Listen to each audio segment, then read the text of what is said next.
Okay, so let's talk about network defenses. We should actually totally get the sound this time around, so everything should be good.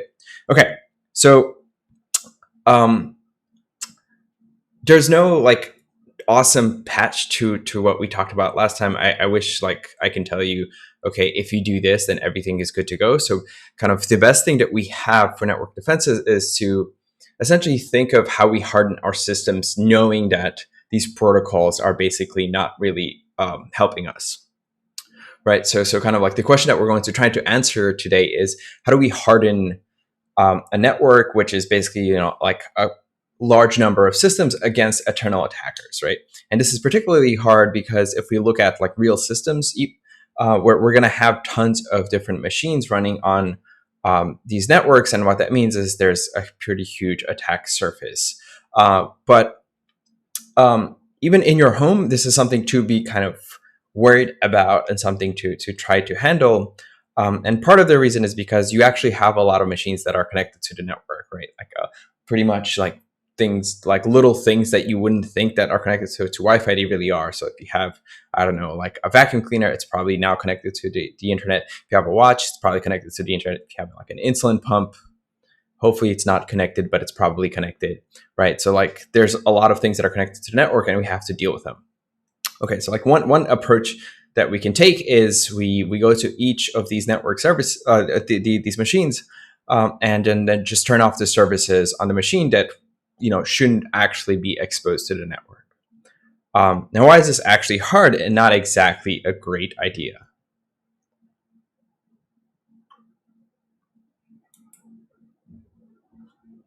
What do you think?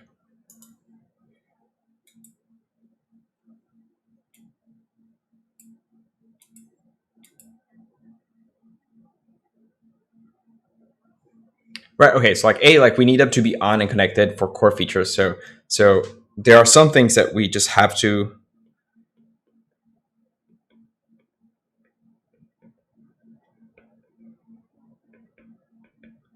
keep open or external, right? Um, so what's necessary change over time? Is that a question, or is that what you're saying that should be a thing that we have to worry about? Like actually how these things change over time, and that actually turning things on and off might actually might change as time goes on. Right. So I will just take that to mean like evolution. Right. So evolution of these services actually changes, and you have to account for that, right? So like you may get a software update on your little device, and now you have to potentially open up certain services that you didn't before. So you kind of have to like figure out exactly like what services, right? It's like even knowing like what should we turn off is hard. Um, okay, yeah, so it is a pain, as Eric is saying, but like, why else? Like, so what OS is my iPad running? It's running iOS. It's then I have my desktop, which is running Zoom, and then I have a separate laptop that's running a different flavor of Linux. Right? If you think of a big, huge network kind of infrastructure, it's not going to just have like even just these two that I listed. It's going to have Windows. It's going to have different flavors of Windows. There'll be all kinds of different machines, and we're going to have to go to each of these machines and figure out a way to actually do this, right? So the mechanism is actually not that straightforward. Like there's no like one thing you can just say, okay, go turn off these things. These are different OSs, different hardware. It's not going to work super well. So like at the end of the day, it's just like not actually scalable. Right. So like this is not necessarily a good way to go about things. So we're gonna have to look at different ways to actually um, um, try to answer this question. So how do we actually harden a set of systems against external attackers? Well, like one other idea, and it's one that you've probably seen a bunch of times, is the network perimeter defense idea. So the idea is basically what we're going to do is we're going to draw a perimeter around our organization. Right, so this might be, say, UCSD if you're in charge of dealing with the UCSD infrastructure. And like one assumption is that we can control everything, where everything goes um, through a set of network kind of routers or switches that we actually control. So everything is enclosed by our network. That's kind of the assumption that we have. So you can kind of um, interpose on everything.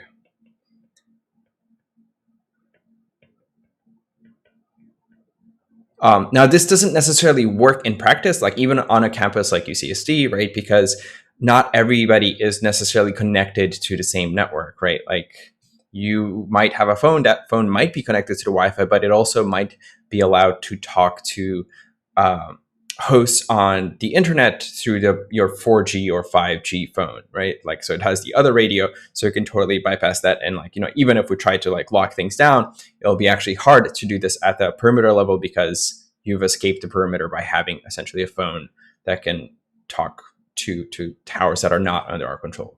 So that, like if you want to bring that into the tower as well, you might actually have to, set up your own cells, cell base stations to actually intercept all of this. But anyway, for at least this class, we're going to assume that everything is going through our perimeter. So we have a well-defined boundary, and we're going to look at several ways we can actually build a secure network system by kind of taking different mechanisms into and putting them to work. So we're going to look at firewalls and how firewalls works. We're going to look at NAT, so network address translation. I've mentioned this a few times. We're very briefly going to mention application proxies, and then we're going to look at network intrusion detection systems, so IDS systems.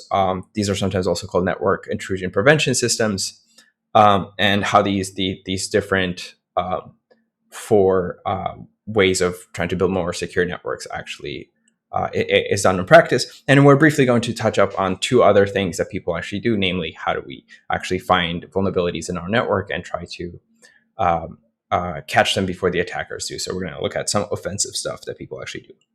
Okay, so let's look at firewalls to start.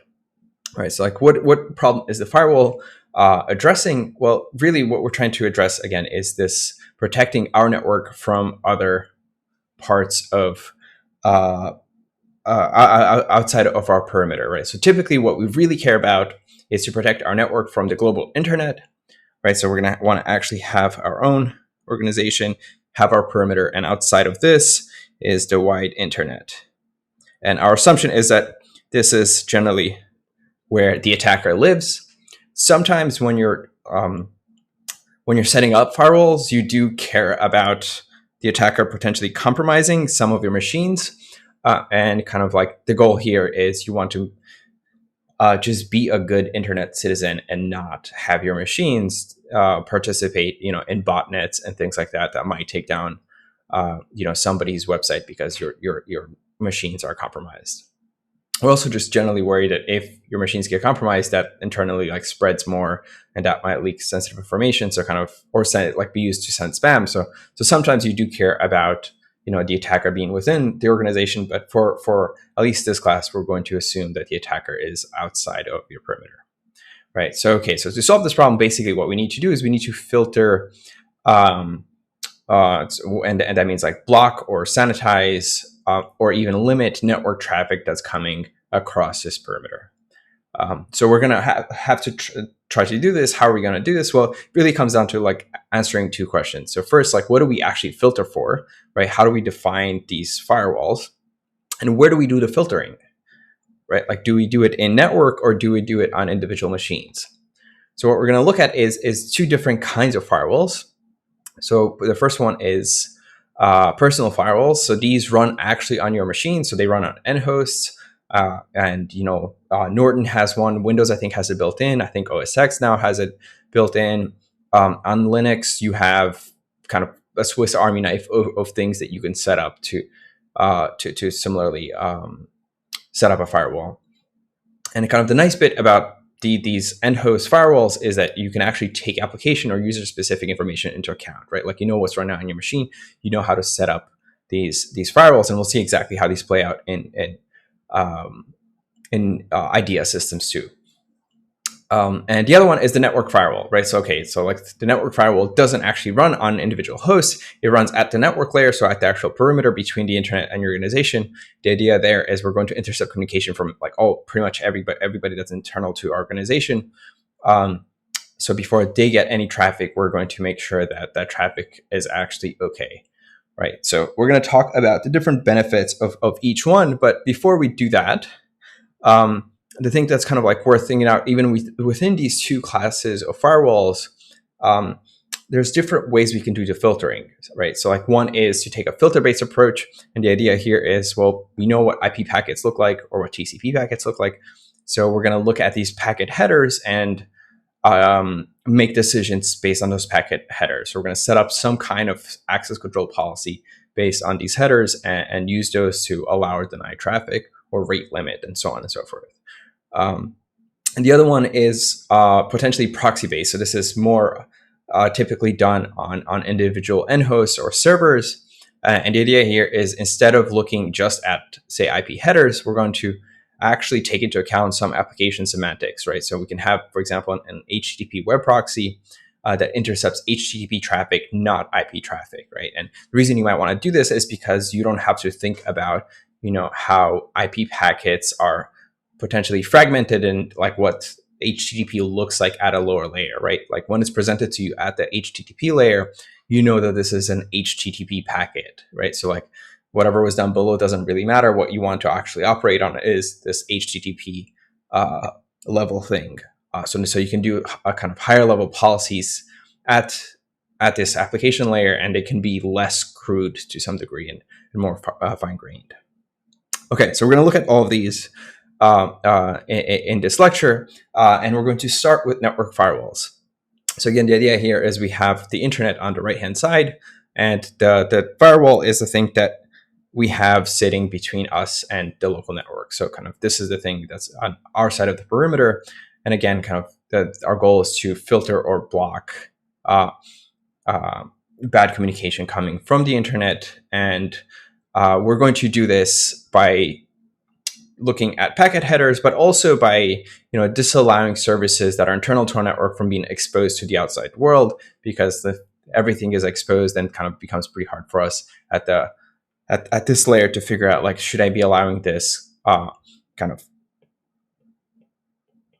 host from the internet to communicate with this particular machine? Well, if we don't know what should actually be exposed to the internet, that'll get pretty hard. So we'll try to figure out how we actually tell these firewalls, what is okay and what's not okay. We do want to actually do this in a reasonable way, right? So if our firewall rules are way too strict, then they become essentially useless because we're going to block services that we shouldn't be blocking. Users will complain, and what ends up happening is they'll somehow try to bypass your firewall or complain enough where you disable it. So you want to actually be pretty diligent in how you actually figure out what this access control policy is for your firewall. Okay, so again, what are these access control policies? Where, okay, like if we're thinking about what is a firewall fundamentally doing, well, it's just enforcing one of these policies, and it's this policy is essentially saying like who is allowed to talk to whom, and what service are they allowed to actually talk to. And when we implement these firewall access control policies, we're going to do this in both directions, so both inbound and outbound. So let's try to figure out exactly what that means. All right. So in outbound, what's kind of the thing that we really care about?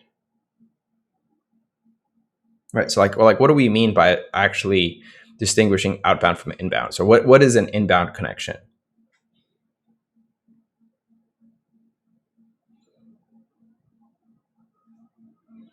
Right. So like we basically just have attempts that are external trying to communicate with internal machines, right? So external machine attempting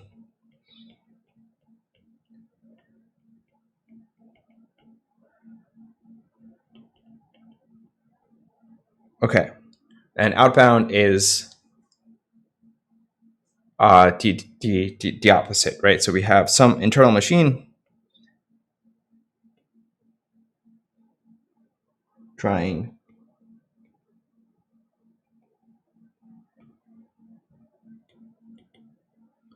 So okay, Kamiya has a great question. So shouldn't outbound be more strict? Shouldn't inbound be more strict than outbound? Okay, this is a great point. Why?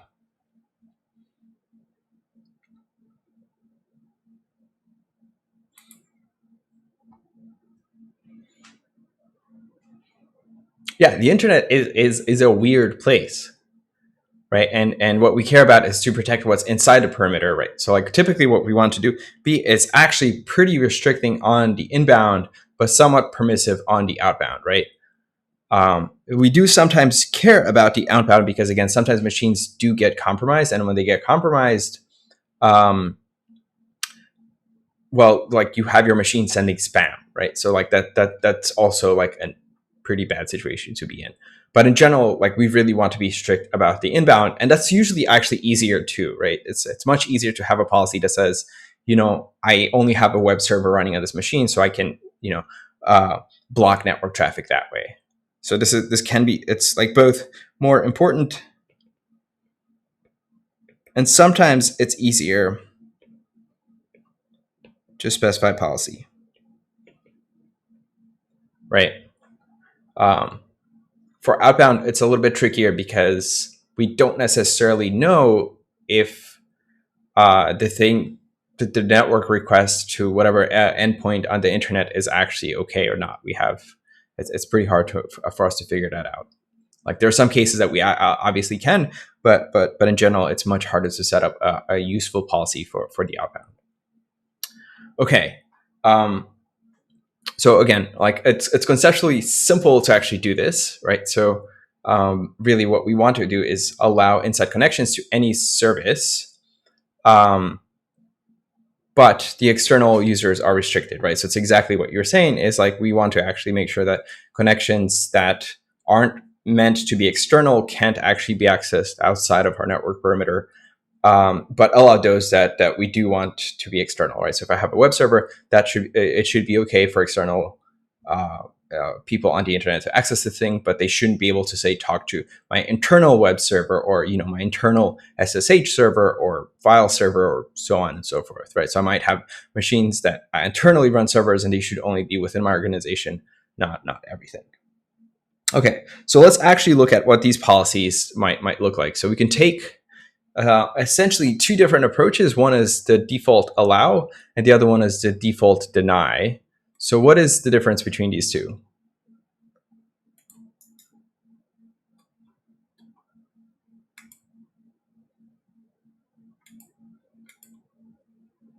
All right, Derek has just reframed this in terms of whitelist and blacklist, but that doesn't really tell us what that means. So what does default allow?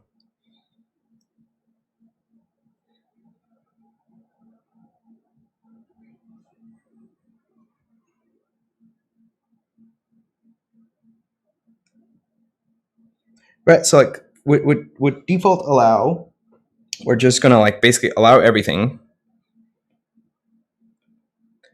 and then deny X, Y, Z.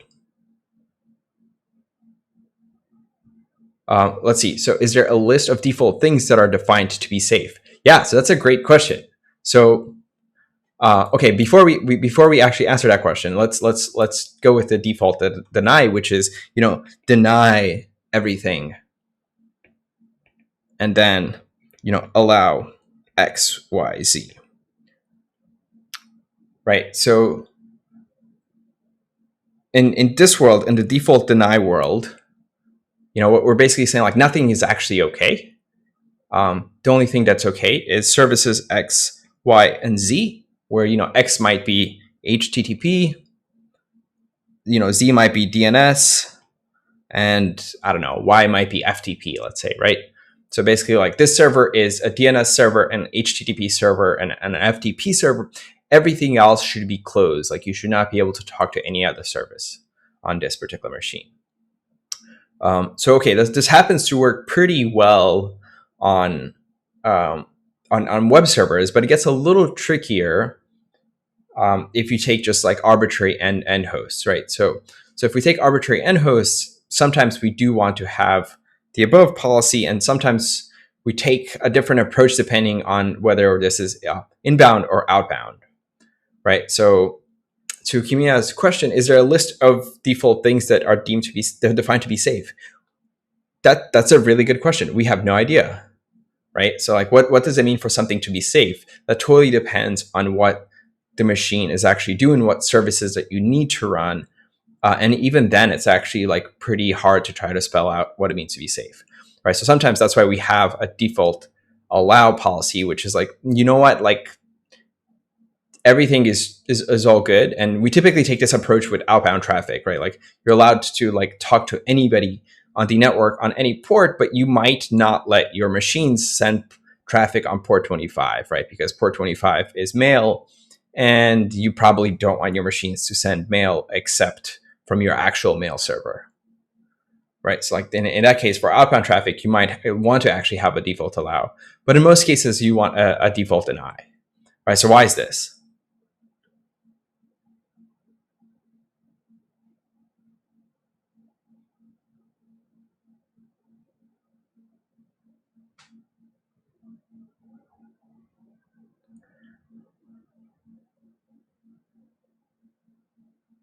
Right. So, okay, there are a bunch of pretty good points. So one is, okay, we can be conservative, right? So everything allow it in has to be considered, right? So you basically don't know what's safe. So you're going to incrementally say like, okay, we're going to allow this because this is safe. But by default, we're going to like assume nothing is safe, right? Right. So it's easier to add safe servers to a list. Exactly. We're starting from zero, and the way you even find out, which things that you need to add to that list in case you say screwed up that list to start, is users will tell you, right? Like because of like we're going to deny by default, things will not work sometimes, and then users complain, and that basically means like add exception. Right. So you quickly find out whether or not you got the policy wrong because that service won't be accessible and users will complain, and you get to figure out exactly what this is. Whereas the other thing is actually pretty hard, right? Like if we allow everything, well, how do we know whether we allowed something we shouldn't have allowed? It's not like somebody's going to complain about it. The way we're going to find out if, something is exposed to the network that shouldn't be is by getting hacked, right? So if you remember from last time, I pulled up Shodan, right, which scans the internet for like random services on the internet, right? It turns out like people actually like follow this policy quite a lot. And if we look at modern breaches, like most breaches that you've heard about or maybe haven't heard about but are actually happening, it's because we're really bad at this. Right. So like these companies forget to not actually expose some of their databases to the internet. They think that these things are actually internal. They don't actually set passwords on these databases. So that means that an attacker can typically just find one of these databases on the internet, log in, get all the data, and dump it. So if we were to actually practice this more often, we'd actually be in a much better state. But this requires quite a bit of work. But when you go out in the real world, it's something to actually try to do. Okay, so I want to show you an example with an actual firewall that I have running on my machine, and this is UFW. So if you haven't seen this, if you haven't seen UFW, UFW, and I think I only have it on Bushwick, so I have two machines here. And you can see this just okay. So UFW is just a nice little kind of wrapper around IP tables. So IP tables is the Swiss Army knife on Linux and BSD for managing inbound, outbound network connections. And I like UFW because it's actually quite simple. So for example, one of the things that I did earlier was set up my firewall. So I have UFW status, and now it says like, hey, this thing is actually active. and it allows connections from anywhere on the internet to port 22 and anywhere on the internet over IPv6 on port 22 again. Right, and the way I managed to set this up is, just say UFW. The thing that I want is, default deny, and then what I want is to just say like, hey, UFW allow SSH from anything. I could have also just done, allow everything on any port from, an internal network like 168. So I think now I'm on, let's see, 4.10, 4.0/24, right? So now this basically says like, hey, any machine on my local network can connect to any port on this machine, right? So this is actually a local machine firewall. Yes, this is not a network firewall. But network firewalls are not that much more complicated. So you'd actually set up a similar kind of rule set, but you would do it on the network device. So you do it on the edge of your network.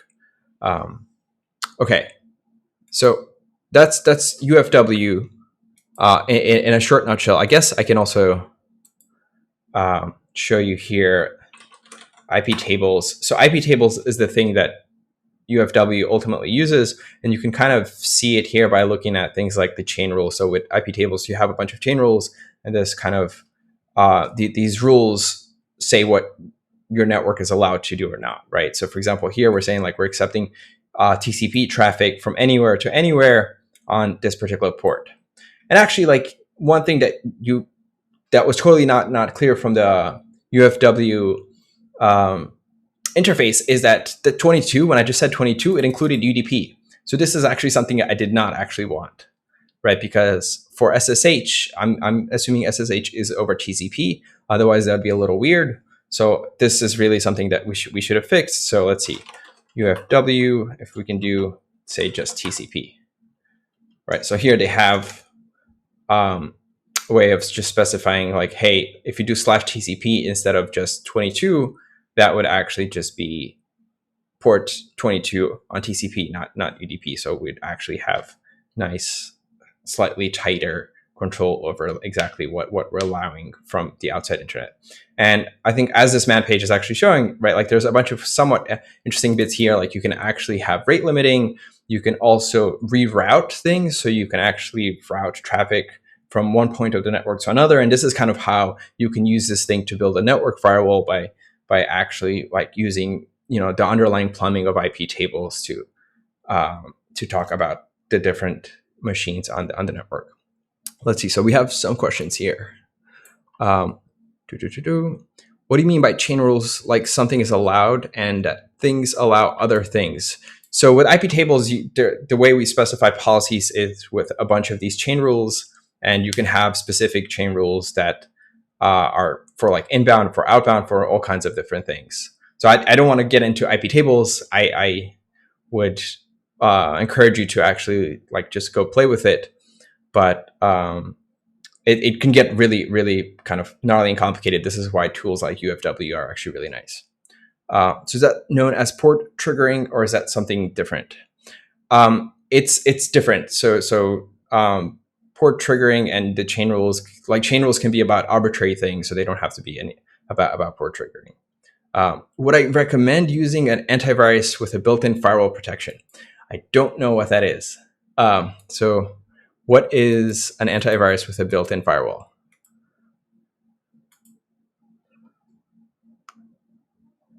What machine? Let's go with that. What OS are we talking about? Mac OS. On Mac OS, you actually have a built-in firewall. So if you go under settings, network connections, and all that stuff, there is a firewall you can just use, and I would just use that.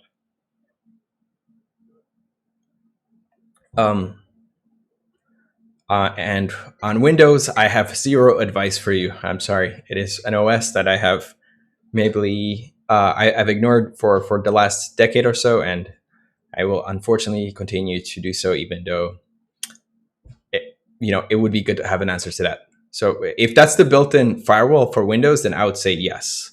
Honestly, like I would trust the built-in ones over external weird antivirus software, because the antivirus software is typically crap and actually exposes you to a bigger attack surface than what it actually helps with. Like these and this is actually like an interesting bit to look into. So like a bunch of antiviruses have their own servers that they're running. They're completely unprotected, and that usually is a pretty good way into your machine. So careful which firewall you use. Okay, so how do these firewalls actually work? Right, so the ones that we just looked at, they have these lists, so these allow or deny lists, and then basically on each packet, these rules get triggered, and then they either forward the packet to the intended service, right? So in the case of SSH on port 22, if it sees in the packet that the destination IP is this machine and the destination port is 22, then it just sends it to the SSH process that's listening on my machine. For everything else, it would drop it, right? So if I have an inbound connection to a different port, my machine will just drop the packets. So this is how these firewalls work. And right, like we can choose to look at more than just the destination IP and destination port. We can also look at the source IP and source port, and in particular, our other rule that said allow anything from 192.168.4.0/24 would actually look at the source IP, right? So if it's within that range of IP addresses, it would have actually allowed a connection to whatever port on my machine I might have open, right? So these are actually pretty powerful, but they're not. You can't implement anything like super complicated by just looking at headers themselves, right? These things are actually stateless, right? So things we can actually specify are policies like block anything on port 53 except from these trusted servers, block anything on HTTPS except from accompanying IP address. And this is actually something that's like not too terrible of an idea to do. So a bunch of companies you may end up working with, they have their own internal servers. But these servers actually are web exposed, or at least when I get an attacker to run in your browser, they can communicate with these machines. So you might want to actually like narrow that list to like a smaller list of IP addresses that are allowed to talk to this particular server. Sometimes they're not; they're completely open to the network, and in that case, you want to actually like narrow that even down. Other things that we may want to do is, because we're at, say, the network edge level, we know what internal IP addresses are to our organization, right? So we can actually block forged internal addresses. So whenever we get, say, a packet that contains a source IP address that is, let's say, 192.168.4. Let's say 88, right? So suppose I get a connection from this IP address.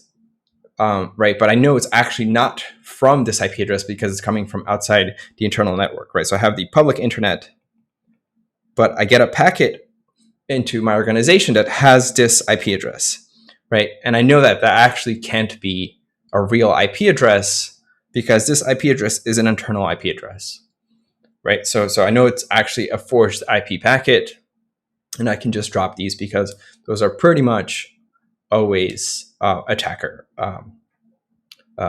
packets.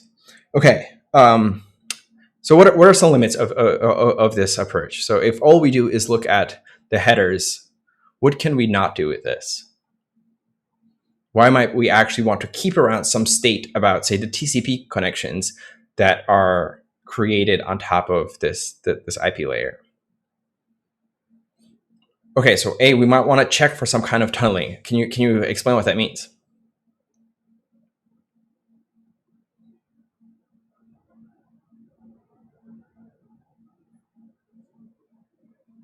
So we want to check if you're SSHing over a machine and trying to run stuff over it. Maybe. Right, so okay, like one thing is like we may actually want to know if this is SSH traffic, right? So we may need to keep around some state about that above there. What else? Like what kind of policies might you want to write?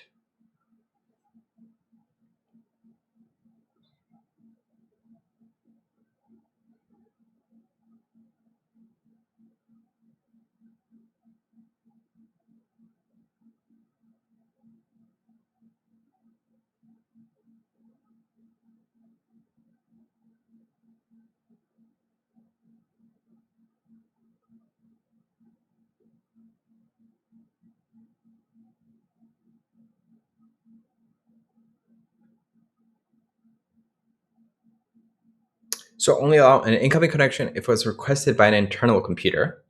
Um, that's a reasonable policy, but that sounds like one we may be able to just do by just looking at the headers, right? Like, when do we ever need to look inside the payload of an IP packet? Right. So great. So like one reason is we may want to have access control per TCP connection. So connection can't send certain types of data, right? And maybe this is what Derek was also getting at with SSH. We may want to disallow you from SSHing in as root, right? Or FTPing as root, or something like that. So we may need to keep around, keep TCP information around to actually make these kinds of decisions, right? Like, or even like web server. Like, if we want to block certain kinds of requests going to our web server, we need to keep around a bunch of information about the things that are happening at a higher level. And this means keeping state around and across packets, right? So, we and kind of like one really, really simple one is the one that I have listed right here, which is, okay, so if an internal machine, so one internal to my network, has actually established a connection with somebody on the internet, right? Like, we actually want to permit inbound replies, right? So we can't just look at arbitrary packets and just drop them. Like, sometimes we need to know, like, hey, no, actually my machine did start talking to that web server, and it does want a reply. Otherwise, everything, like, this firewall ends up being like way too strict and I can't do anything useful, right? So like, we do actually want to be able to keep track of these kinds of things. Okay, so let's look at how we might try to get these firewalls to do what we want them to do as the attacker, right? So like, we have these firewalls, and they might be simple rules, or they might be state-based. And kind of like, I want to hammer down on the state-based, because as cool as it is, it's actually hard to implement a state-based firewall right. Okay, so like, if we're trying to actually circumvent firewalls, the simplest idea we can probably have is, just send, or like, if we know that, say, UCSD blocks SSH on port 22, and I think it might do this if you're on the guest network. So if you're on the guest network and try to connect to a machine running on port 22, then I think the UCSD firewall actually blocks that traffic. So what can you do? Well, what you can do is, as the server, just bind to a different port, right? So instead of 22, what we're going to do is listen on 2222, and then, on 2222, unless there is a rule saying this is not okay, we can just SSH into the machine. What's another idea? So how do we circumvent these things? So suppose, like, we are in some organization, and like, what they said is like, you can't SSH anywhere else. One way to bypass that is, but like, well, just look at how the firewall works. If it just looks at the port, then we're going to pick a different port. How else might you do this? So suppose, actually, here's one concrete example. You are on a plane. The plane firewall doesn't let you access arbitrary traffic, right? The only thing that it lets you do when you connect to the wireless network is visit, say, the united.com website, so you can check the flight status. And it lets you essentially perform limited DNS queries, because it needs to actually figure out what the IP addresses of its own servers are. So how can you bypass this firewall? Like, suppose the thing you can actually do is perform DNS requests. What can you do?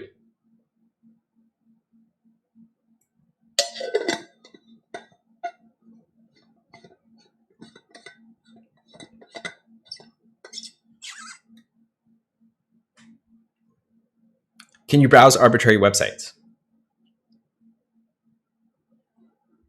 Okay, so set own IP as one of the whitelisted IP addresses. So you can't actually do that because you don't have control over this firewall, right? So the only thing that you can actually, like, this firewall was set up by, some network administrator.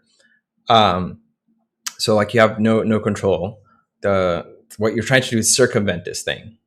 So ask Pilot to hook you up with the staff network.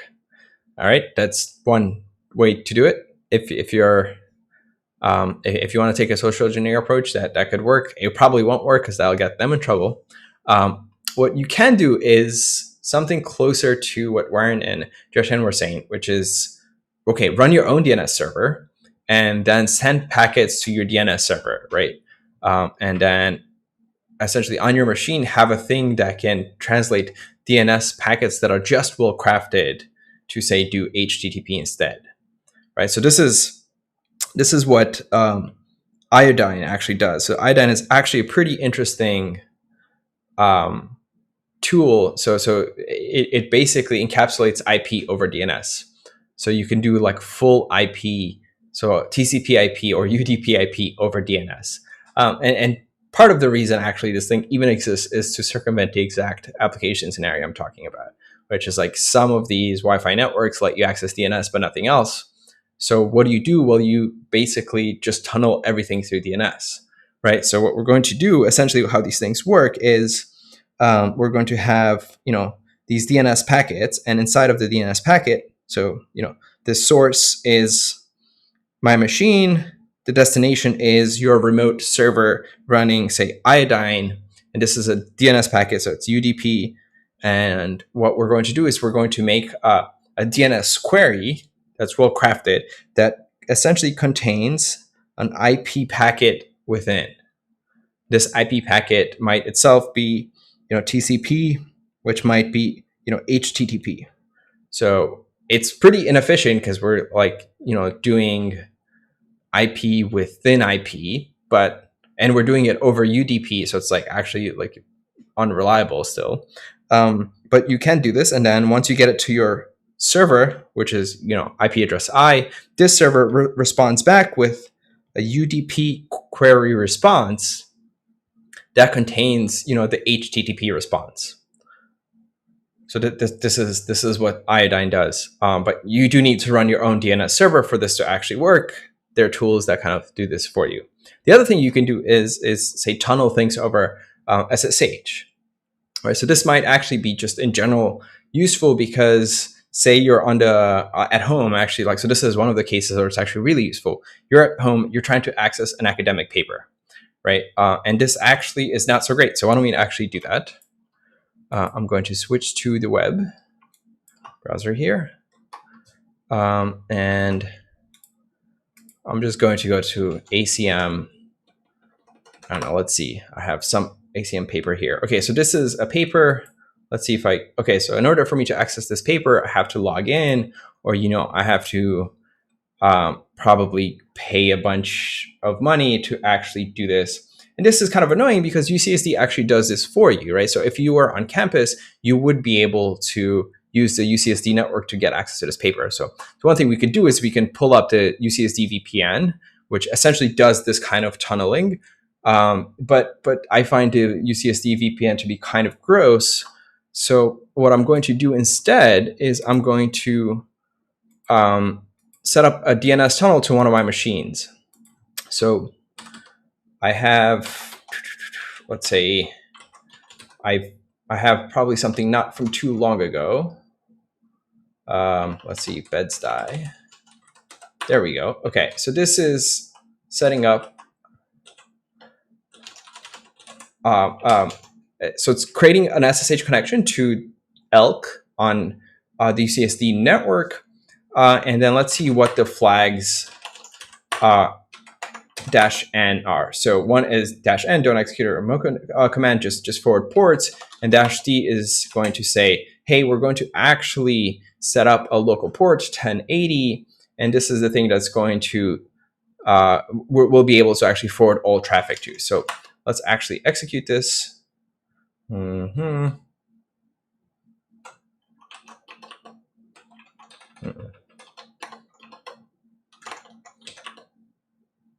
Okay, so I guess I'm already listening on port 1084. I guess that might have actually worked out okay. So let me go back to my browser. 1 second.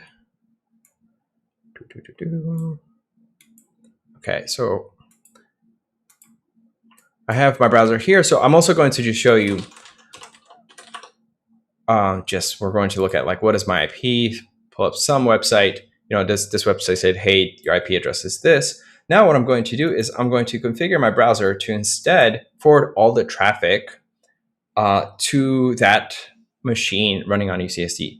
So we're going to look at probably networking. We're going to configure network settings. We're going to set up a SOCKS proxy to, I already have it here, localhost and port 1080. Now this port 1080, everything here is going to get tunneled through that SSH, and on that end, the SSH server is just going to access the network as usual. So like, let's set this up. Okay, great. Let's refresh this page. My IP address is a very different IP address. That's pretty cool. Okay, is it the right IP address? Well, we'll check in 2 seconds. But the thing that's pretty sweet is now I have access to this paper. And I have access to this paper because I'm, on the UCSD network. Right, so that's SSH tunneling. I highly recommend it. I could show you the IP address on Elk, but I think you believe me that was the actual IP address on that machine. Cool. Okay, so SSH tunneling, iodine is over DNS, sometimes useful, especially in emergency situations. VPNs work like SSH tunnels, kind of. There's actually, you don't have to do it over SSH. You can actually do it over IP, which could be more efficient. But overall, SSH tunneling was exactly like one command that you just saw, and then setting up your browser to use the SOCKS proxy, right? So the browser proxies everything through this localhost 1080. So in my opinion, it's super sweet, and that's what I would use if I were you. Okay, so that's how we circumvent simple policies. So in my case, I didn't have a policy that said you can't access these SSH machines, but you get the idea. It's like sometimes that's actually the case, and sometimes you will actually have to tunnel like SSH over HTTP, right? So that's another way of circumventing firewalls that try to block SSH traffic.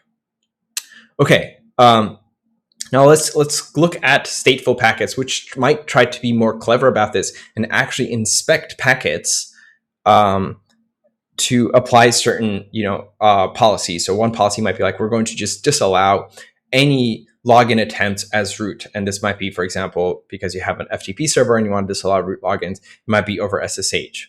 So how do we do this? Well, we actually have to look at packets, right? So like, what state do we actually need to keep if we want to look at these packets? Which packets do we keep? What do you think? How many packets do we keep?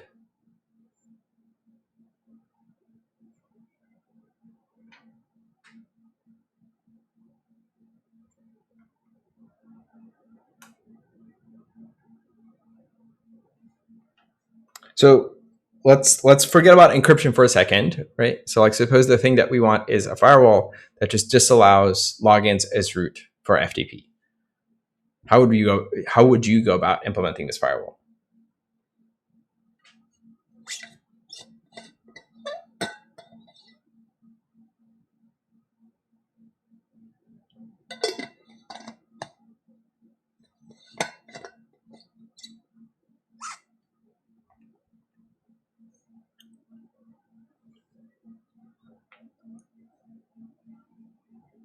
How much state would you keep around?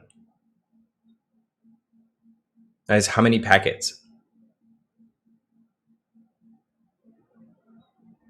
Is it 1, 2, 5, 15?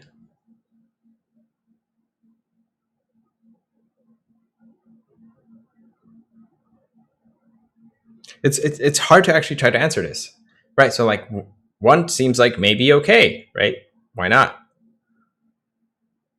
Thanks for like trying. Right, so it turns out like, okay, if it was one, which seems like reasonable, right? Like all we're trying to do is look for ROOT, right? What can you do as the attacker? Well, the thing that you can do is you can make sure that root appears at packet boundaries, right? So essentially pad the first packet with a bunch of nonsense so that RO is at the end and then OT is at the other end. So like basically anything looking just at one TCP packet won't actually be able to figure out that that was root, right? And you might even do this slightly more cleverly, right? Like you might actually say, well, okay, I know this thing can span packet boundaries, so I'm just going to keep, 2 around. What's tricky about this? Well, I can send these things out of order, right? And if what you're looking at is at the TCP layer, you may be looking at them in the wrong order. And, if all you're seeing is OT instead of RO first, then that, this is not going to actually be root because it's not RO something, right? So, as an attacker, I can decide to send these out of order. I can do this like way, way, way more cleverly. So there's an attack called TTL evasion. So the idea here is you're going to send basically a lot more packets than just root, right? But in the end, what you want is to essentially just get root across to the machine that you're trying to target. So how are we going to do this? Well, what we're going to do is we're going to set up and send a bunch of packets. And, let's start here with this being our firewall. And our firewall has, let's say, a TTL of 15. But our actual machine somewhere on the network is a little bit further. So let's say it's at 20. Right. So like what I want to really do and how I carry out this TTL attack is I'm going to set up a bunch of packets.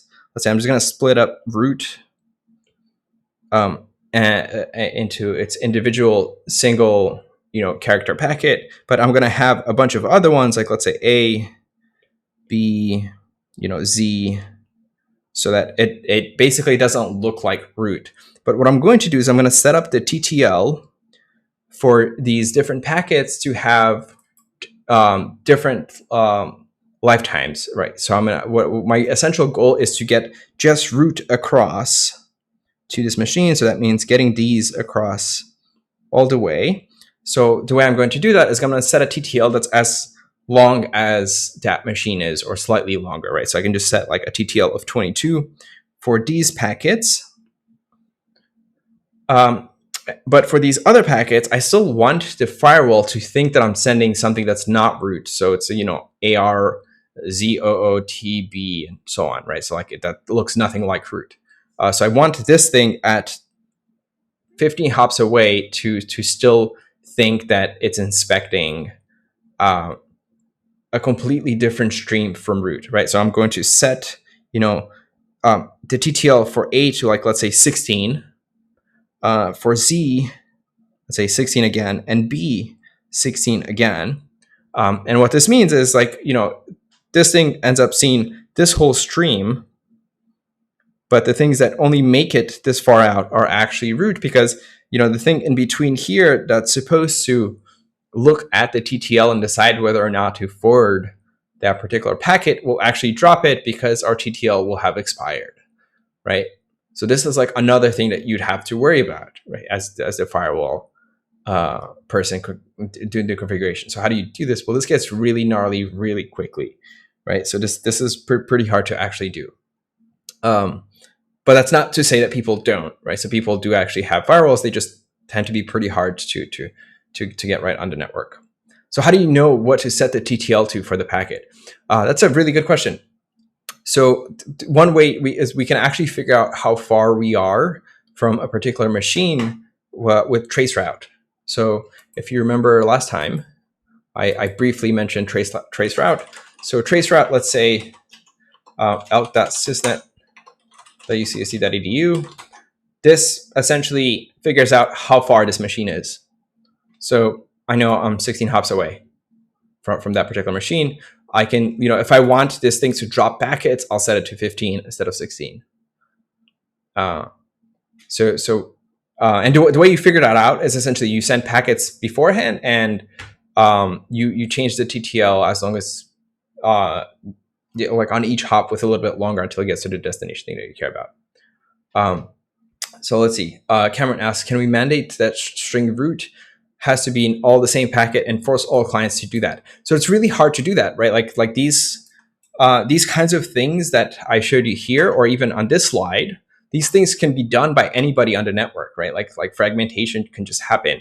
like some router in between could just break your IP packet into multiple packets. That's totally okay, right? So unless we look at these at a higher level, at the application level, it's kind of hard for us at the network layer to figure out, is this root or something else? But this does mean that, like, at higher levels, we might be able to cache these things, and we'll get to that in a little bit. Okay. So before we get to the application level, network intrusion detection systems and application level proxies, the other kind of big thing to talk about beyond firewalls is NATs, right? So network address translation. So the idea behind a NAT is, or like why they came about, it's not actually a security feature. It turns out that most NATs are also firewalls, but even NATs alone actually help us with ensuring that the rest of your network is not exposed to the rest of the world. So the idea of a NAT is we're going to map between two different address spaces. So we're going to have, our home network, which is this thing here. This is our internal network, and we've seen this quite a few times. That might have addresses like 10.0.5 for this machine here, .202 here, 200 here.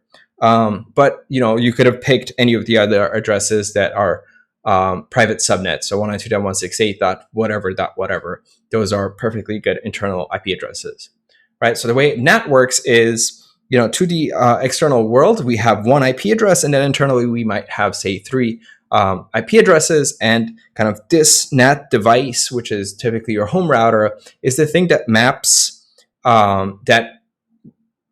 takes a packet that's, say, coming from your internal machine.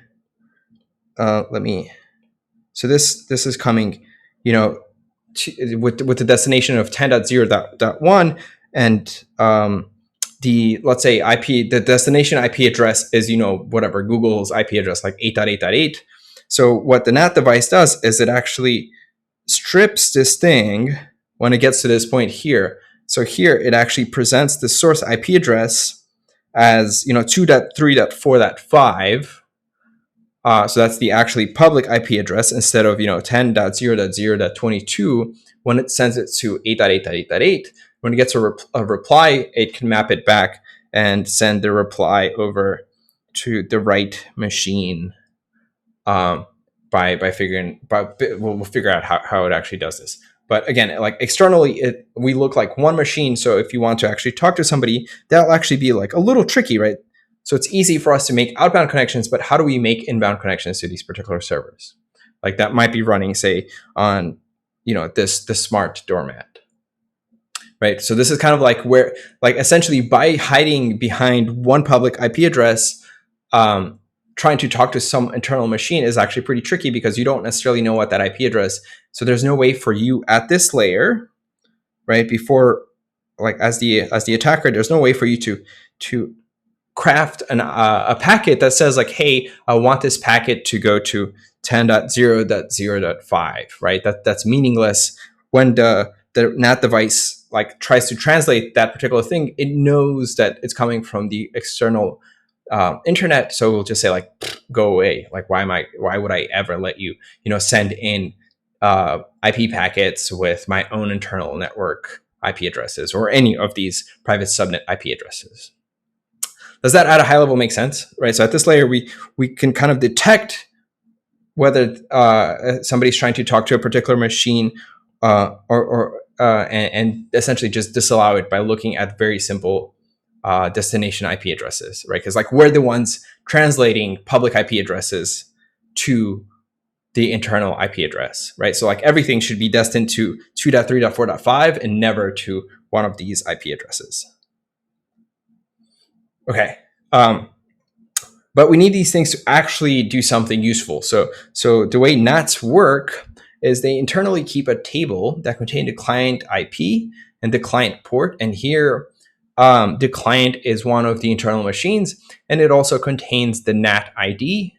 The NAT ID happens to be the same size as a port, so it's 16 bits. And this is kind of externally the way the NAT figures out, like, hey, which machine internally should I send this packet to when I get an incoming reply? it does it based on the NAT IP address, right? So when we have an outgoing packet, so let's start with that, because basically for incoming packets, we're just going to essentially not allow unless we started a connection first. So let me switch so that I can look down and make this easier for myself. All right. So, well, actually, maybe I'll just actually show you and talk it through, because we're kind of a little bit short on time. So the basic idea is when we have an outgoing packet, right? So this is from inside the network going outside. What do we do? Well, we look at the client IP address and client port in the mapping table. So this table here. And if we don't have an entry there, what we're going to do is we're going to create a new NAT ID.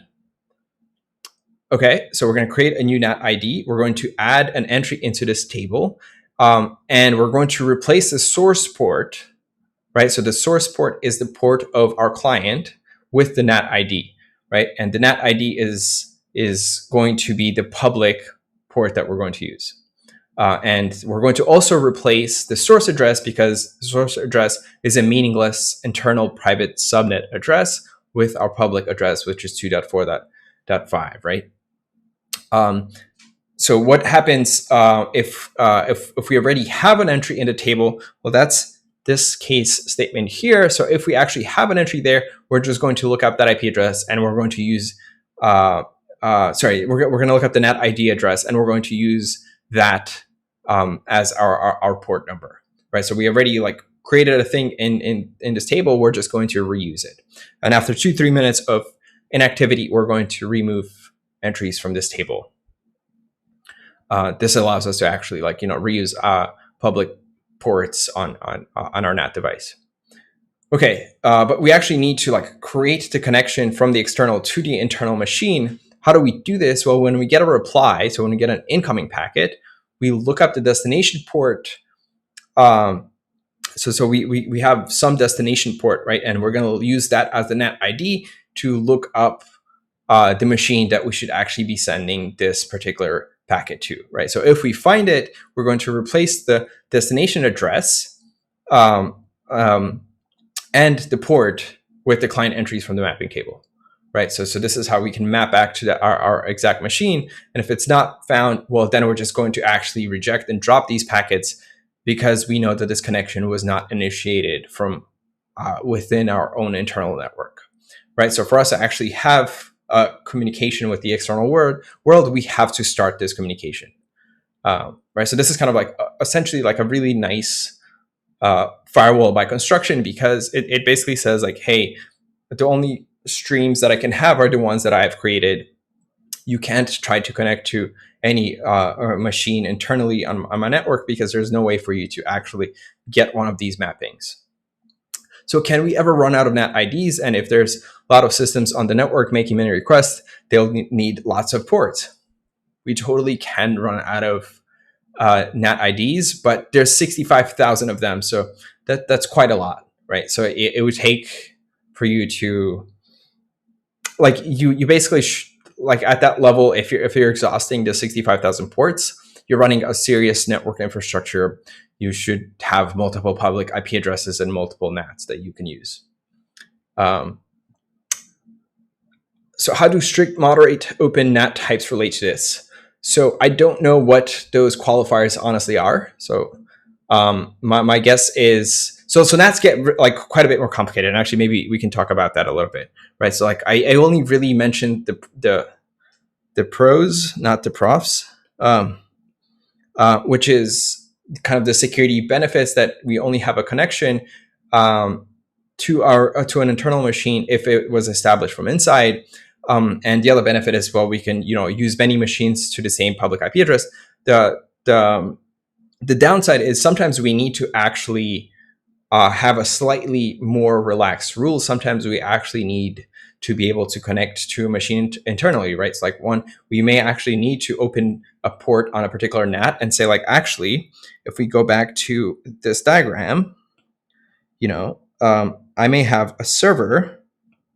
And in fact, on my local network, right, the thing that we do have is, one machine, which is my machine here, runs, say, SSH on port 22. And what I also have to configure the NAT, and I do this explicitly, I say, hey, .5 22 maps to 22 externally. So you can kind of have port forwarding, and that means that anytime I have incoming traffic from the internet to port 22, it always goes to this machine. And you can, I guess, some of these can be done automatically. So sometimes what these NATs come with are kind of gateway packet inspectors that try to figure out like what kind of protocol is running, and then based on that, open up a bunch of ports. So this happens, for example, with streaming protocols. So like when you have the WebRTC, like it actually needs to open some ports. It also happens actually more commonly with SIP, which is used for voice over IP. We kind of poke holes in the NAT. But yeah, I honestly don't know what the strict moderate open NAT types actually mean. So this might be like an actual term, or it might be a thing specific to a particular NAT, because these things get really fancy really quickly. Okay, so sometimes, right, like these NAT devices really do look at packets to figure out what to do or not. And I think because they do things like this, really interesting things can happen. In particular, like attackers can actually poke holes in your NAT or firewall. So I really suggest going to this website. So I put a link to it online. It is a really, really nice write-up by Sammy from Sammy Worm on basically exactly doing what the NAT is supposed to prevent you, which is talking to a host of your choice on a port of your choice. So basically, to carry out this attack, you do need to get the user to actually, or the victim to visit your particular website, but that's pretty easy to do nowadays. And with that and a server running on your end as the attacker, you can now establish a connection, because we exactly poke holes based on application kind of packet inspection. So check this out. It's super sweet. It came out, less than a month ago. And this is a really, really clever attack, especially if you're into networking type things. Okay. So we talked about firewalls. We talked about NATs. The other kind of approach to trying to implement slightly better firewalls are basically application proxies, or sometimes called like application firewalls. So the idea is, instead of doing it at the network layer, we're going to just do it at the application layer. So we're going to like essentially man in the middle our application so that everything goes through our like little proxy, and that lets us look at application level traffic, right? So we can look at, SMTP, which means we can scan for viruses and reject spam. We can look at SSH. What does this mean? We can like log things. We can inspect encrypted text. We can look at HTTP, right? We can actually prevent you from sending traffic to certain URLs, or making a web request to certain domain names, right? So like we're able to actually inspect higher level things and don't have to worry about how packets could potentially be broken or reordered and so on and so forth, right? Like at this layer, things are, again, pieced back together, and we can block it at this particular layer with more semantic meaning. Now, companies kind of actually do this. So like when you go work for like a real company, they'll ask you to install certificates in your browser. And what that basically means is that they're inspecting your TLS traffic. So everything you do kind of on a private network in a company is actually something that companies look at, and they do these kinds of things pretty often. Okay, so let's look at the last big bit, which is network intrusion detection systems. So the idea here is we're going to passively monitor a network to look for certain classes of attacks, right? So this ties in pretty closely with a firewall, but it's not always going to necessarily be as straightforward. It might be like a slightly more clever rule that we're going to try to look for. In this particular case, we're going to look for HTTP traffic containing anything that might mention Etsy password, because we might want to see like, hey, maybe there's a bug in our web application, and that bug might allow an attacker to carry out an injection attack that tries to read for Etsy password. So we can do this with NIDs. And kind of NIDs are similar to firewalls in that they have a table of these active connections and they maintain state, and they actually look at traffic streams across the machine on the internet and at the internal machine, and they look. They do this for every packet, right? So like for every connection, when the network intrusion detection starts, it doesn't know if the connection is okay or not. So it immediately starts monitoring, and it's going to try to determine whether or not you're actually being attacked or not. So we're looking essentially for attacks, and sometimes we look for like, is your machine sending spam or not? And like firewalls, there's really a few places we can do this in. So we can do this at the network layer, or we can do this at the host layer, and they have different trade-offs. So the network intrusion, and we're going to call it network intrusion for both, unfortunately, but I hope that's not super confusing. So in the classical network intrusion on the network setup, we have our NID set up kind of right past our border router, and this thing is going to actually inspect HTTP packets. So it might actually see something like get / amazeme.exe with whatever that thing might be, and it's going to try to look for network traffic that contains HTTP requests, because what we want is to protect our HTTP servers, and we're going to look for things like etc password or .. which might let you access files that you otherwise shouldn't. So these are called the .. are called directory traversal vulnerabilities, and these are still pretty common, and you'll see them in popular frameworks like Node kind of almost monthly. Okay, so like what we want to do is actually prevent these kinds of attacks. We want to actually detect them so that we can either stop them or figure out that somebody got access to our files.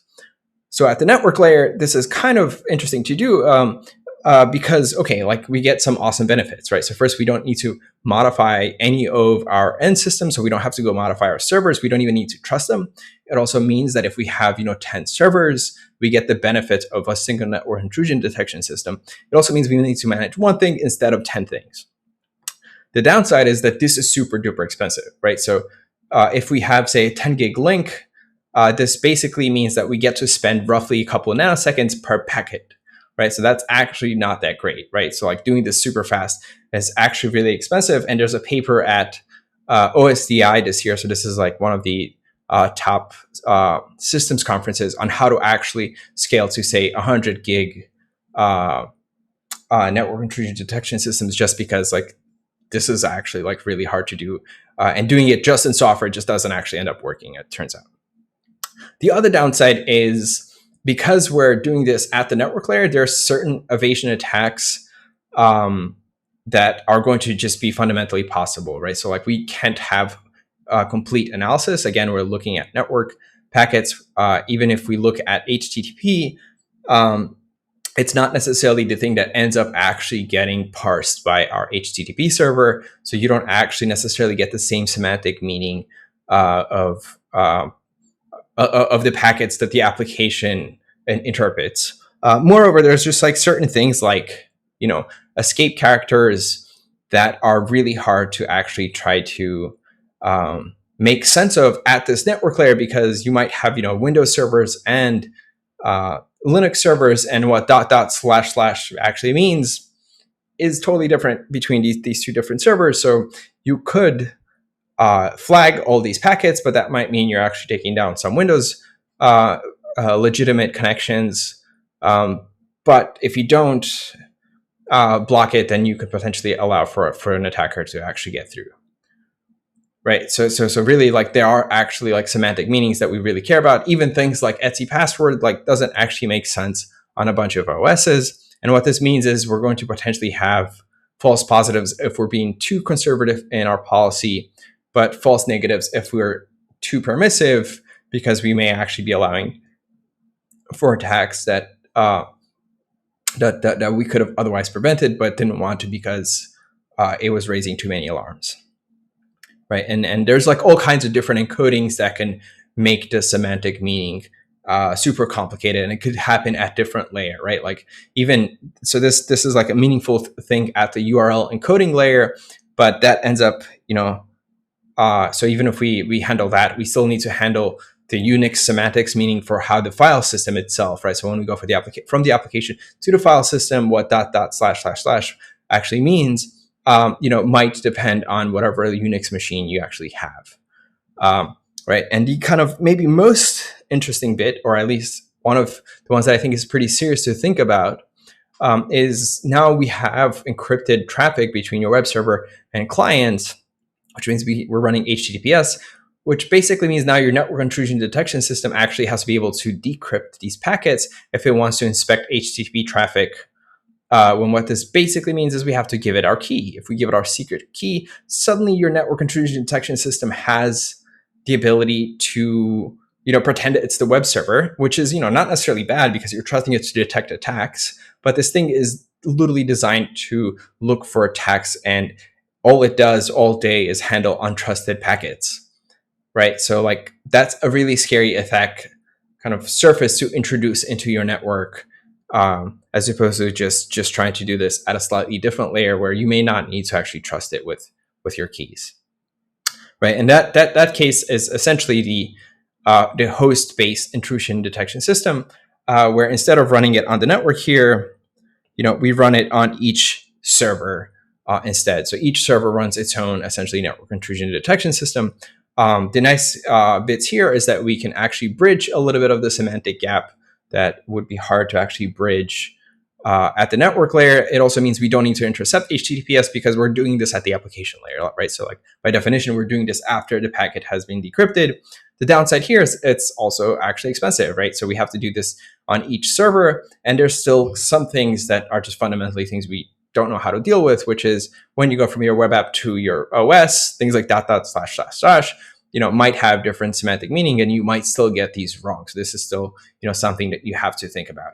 And you're going to have to think about this for like all kinds of different servers, right? So like you can't just run like one server, one firewall, you might have to run all kinds of these firewalls that inspect different packets and do different things based on that. And sorry, here I just used the word firewall, but it's essentially kind of the same thing. It's just a glorified firewall with stateful policies. Okay.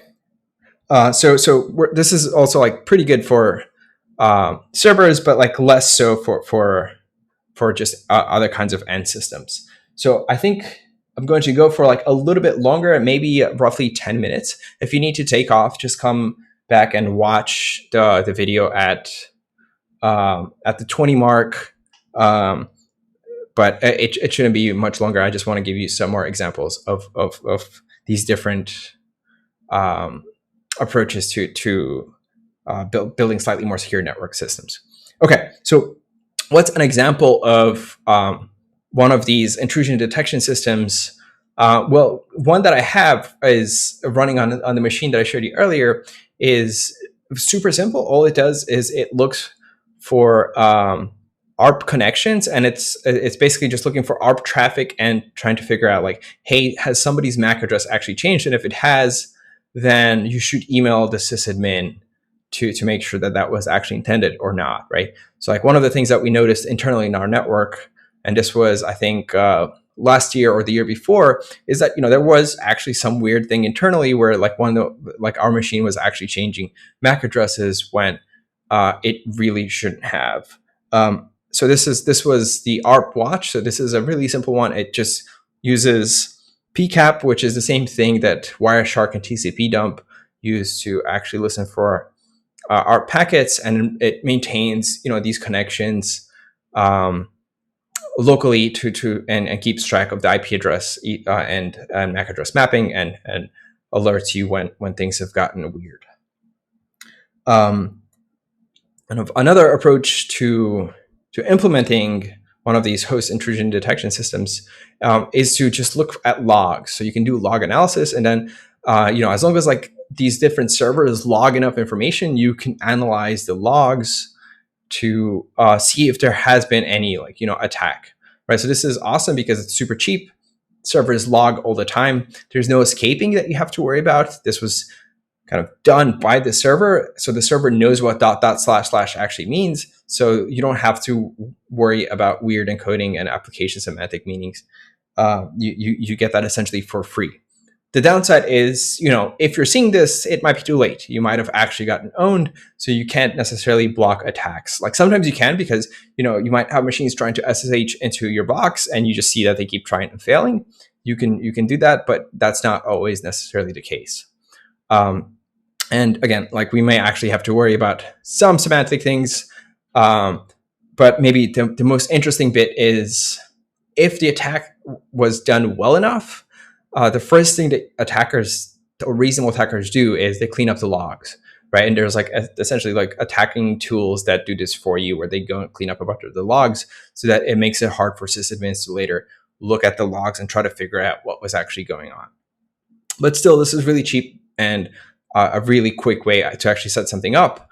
And for example, one of the things that I have on my machines is fail to ban, which basically looks at a bunch of different logs and based on what's in the log, it then decides to perform some action like ban a particular IP address, right? So like in here, I have a screenshot of the banned IP addresses that are on Elk. This was from a while back, but the whole thing is basically the same nowadays. So if I pull up the actual terminal here, let's see. So I'm on Elk here. So I have,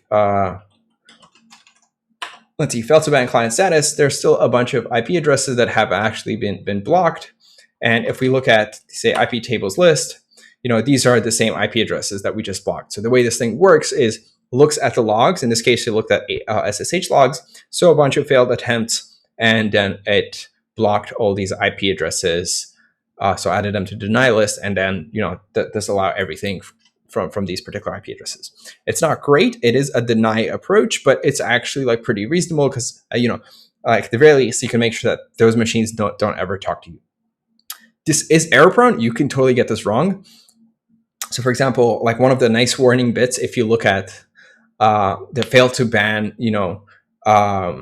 configuration files for like DNS, they're like, you should not probably use this because you might actually be making things worse, right? So like DNS is on a predetermined port.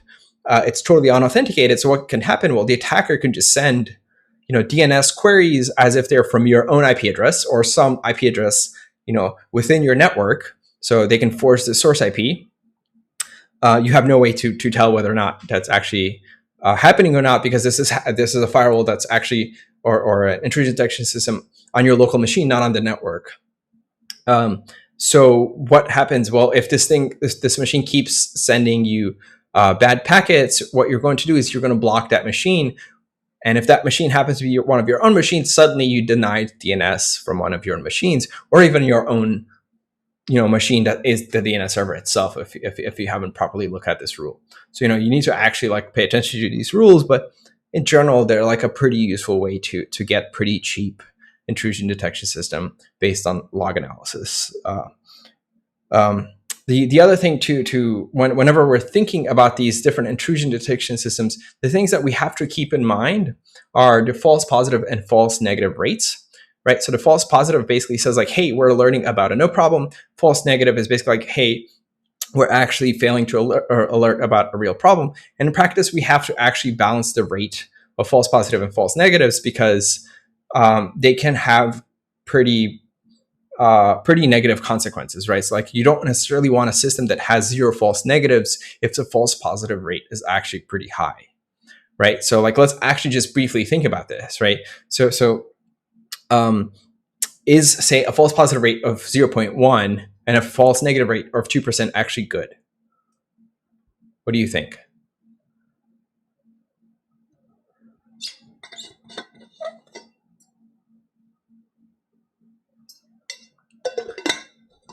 So if we're thinking back to like, if you remember like the old bug finding lecture, it's kind of like balancing the same thing. It's like missing 2% of things could be okay. But exactly, the false positive rate sounds really good. But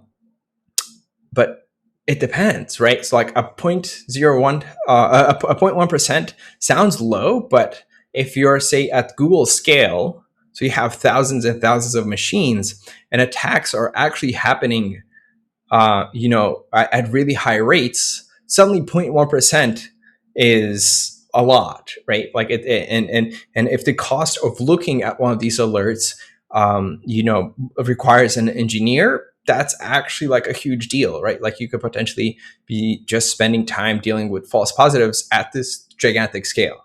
At a smaller scale, it's probably fine. That sounds like a pretty good number, but it's a thing that you have to think about when you have these rates, because they're not necessarily obvious, right? And like when you get tools, they advertise things like this, but again, like it might work for a small setting, but not necessarily for a big one.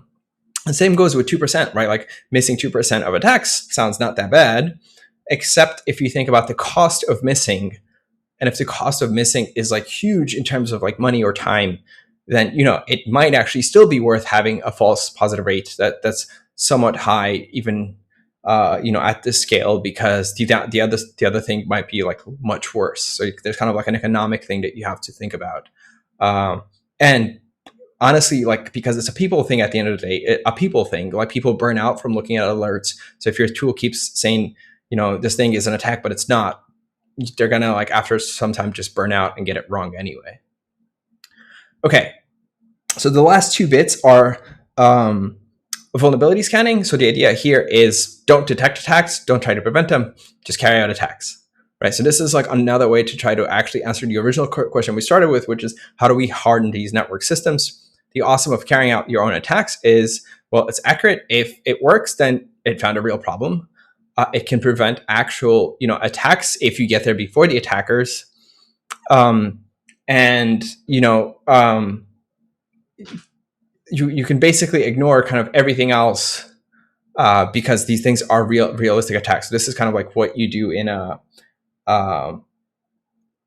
pen testing type job. You'd actually carry out real attacks before the attackers do. The downside is it's a lot of work. If you can't modify systems, this is not great. It can disrupt networks. So that's that is a really good question. Like, do you do this for a test-driven environment, or do we do it on the live thing? And the answer is both, right? So like you will have, like, for example, at Google, like real Google security engineers carrying out real attacks against their real systems, right? So that's a pretty common thing to actually try to do in reasonable places. Turns out like these things are actually, like we saw with Shodan, like not that hard to carry out for like a lot of players on the internet. So you will be able to actually carry out real attacks against real things, even though that's not necessarily intended. But these tools are meant to help you do this so that you're not exposed to, random projects on the internet doing this on your behalf and taking your machines down for real. In practice, again, it's a thing that is actually really useful. It's widely used, and it's really good to actually do alongside intrusion detection systems, right? Because like you can also kind of test your intrusion detection system because you're carrying out these realistic attacks. Did I answer your question, Kimia? Okay, great.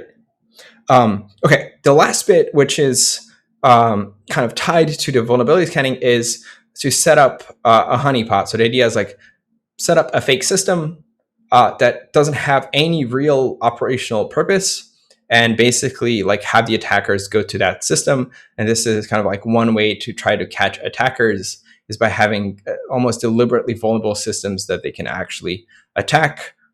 Because like, you can kind of figure out who they are, see what they actually want from you, and sometimes actually divert them from like, the real things that are on your network that you really care about, right? And you can do this at the network layer, but you can do it at, like you can add things in databases to see if people have access to, honeypot data that you've left around.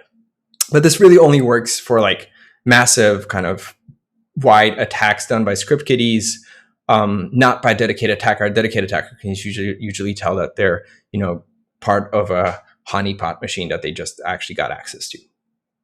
Okay, so with that, I leave you with an XKCD figure on honeypots, and let you take off and have a good Thanksgiving. I'll see you next time.